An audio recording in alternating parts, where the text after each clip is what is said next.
For me, the live work is an opportunity to reap what I've sown in terms of all the other work I do. That's kind of all leading up to that point.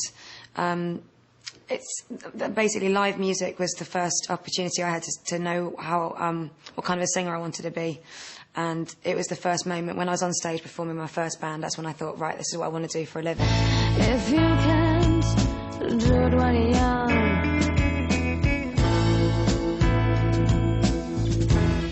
when can you do it? Before I go on stage, I am quite superstitious about not having any superstitions, because I feel like if I get anything that I've got to do and I don't do it, I feel like I might sort of jinx the gig, which I suppose is, in a perverse way, is a huge superstition.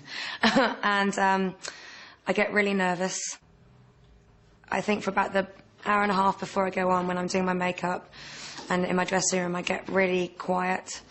I'm just sort of I don't know, minimising any energy output for then, and just focusing and just trying to kind of conserve so that I have everything ready to go when I go on. I'm only offering you love tonight. I think when you're on stage with a group of people that you get on with and you've done all the preparation with, they're your support team. So when they're out there, I'm okay. It's the bit when we're all backstage and the crew are outside starting things off before we go on, like, I feel really like vulnerable. But when they're out there, I'm going to be fine. You're the only one. And I do feel very in control when I'm on stage.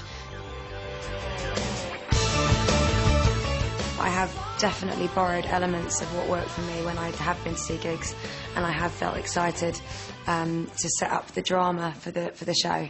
And it's really important to me that the drama works well. The dynamic of the gig is something I'm really, really interested in.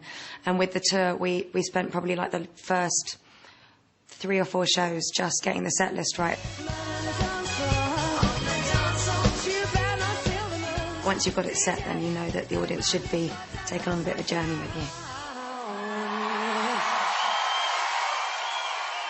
Some people who've been coming since the audience, which was quite strange. The audience was, I suppose, a crash course in everything I needed to know about music and performing and being in a band, what to do, what not to do. I think I wouldn't be the same solo artist without that band experience.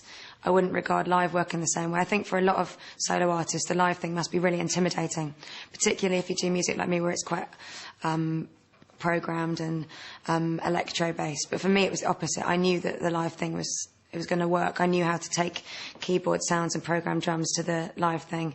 And I think, yeah, if I hadn't done that, it would have been really scary. But it wasn't. It was something I was looking forward to. But something's got to give. It's up to me to build the bridge. There were loads of things I loved about being in the audience. I've got lots of happy memories. I think we were just permanently laughing, which was really nice. And just the cross-section of music that we were all introducing each other to, because we were from quite different backgrounds and different age groups. I learnt a lot. Even Blondie I didn't really know, but the band introduced me to it. I do miss the band thing, but because I've got now a group of musicians that I worked with on the last tour, I work with again on the next tour, they're involved in some of the recording for the next album. I'm trying to, it's a bit cheeky really, but I'm trying to get as many of the elements that I liked about being in a band with the group of musicians I work with now, and none of the bad stuff. I.e. they can have a laugh and, you know, come up with some great ideas, but when it comes down to it, I have, you know, the ultimate say, which I found very frustrating when I was in my first band, because I felt like I was carrying the mantle of the decisions we made. But, you know, if you're doing something, you're fronting something, but it was the drummer's decision, it's difficult to carry it through with conviction. And now I don't have to worry about that. That was what the album was all about for me, really, was embracing both sides of what I've come from, the guitar pop and guitar, you know, fullness from my first band, and then the dance disco elements from Spiller. I mean, they're quite separate, but I like the points where they match. And I mean, if they can coexist in my record collection, then they can coexist on stage as well.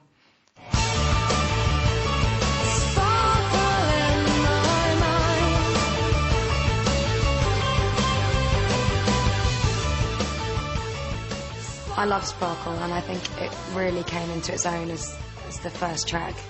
It sounded really powerful. It's got a really perfect blend for me of the rhythm keeping the pace going and a real space in the chorus. And that kind of drama in the song is perfect for that moment. It's in 6/8 time, which is quite unusual, which keeps it that sort of slightly trying to catch up with itself sort of feel. And I loved the lyric as an opening sort of stance, you know, the poise for the gig. It was all, you know, I'm only offering you love tonight, as, you know, that kind of relationship you have with the crowd, like, okay, I'm going to take you somewhere and I'm going to show you something, and it'll be gone before you know it. I really thought that sentiment suited the moment. Believe me, you're the only one. I'm still really new to writing. I've only really been doing it for just over 2 years, so I've got so much to learn, and there's a lot of people around that I'm working with who've done it for ages, and I like picking things up from them and tips and just growing in confidence. It's a bit like a muscle. You have to keep it flexed, and so the more work you do, the better you get, and you get better at just chucking an idea in and not really feeling too self-conscious about if it's any good or not, but just being creative until you go, well, I've done 15 ideas and only 2 of them are good, but I'm really proud of them. Read my lips. I don't want to. The Universe is you. It contains the lyric "Read my lips," and funnily enough, I actually wrote it originally for "Take Me Home" and then didn't use it for that. So it'd been running around for a little while.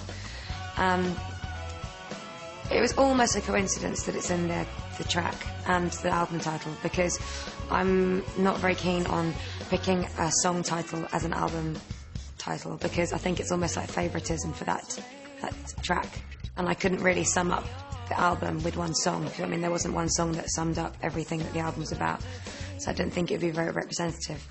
But just as a quote, I thought "Read My Lips" kind of had both sides of the kind of pop element, i.e. lots of lipstick and being very aesthetic, but also the fact that it's something you say if you're going to emphasise the thing you're going to say next.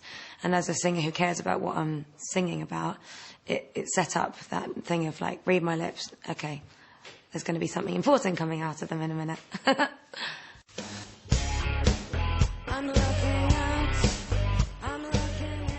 I think of Lover as very predatory. All that side of dance music that I like, Daft Punk or Basement Jaxx, they always seem to evoke that feeling of being in a club and feeling quite powerful from the music.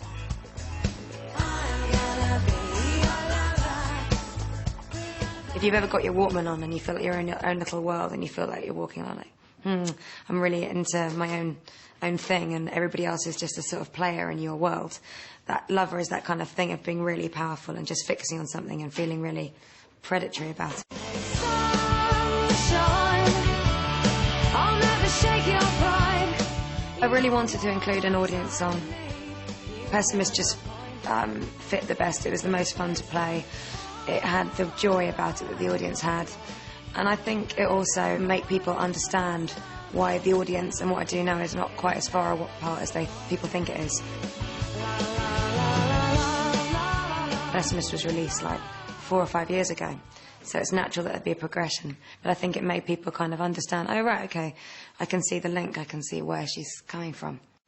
We're going to do a song for you now called By Chance. I really thought By Chance was a brilliant moment in the set. It totally came into its own because we decided to do it acoustic to start. For a lot of people, By Chance was a bit of a favourite because it's quite an emotive ballad, I suppose. Put this down, turn it around.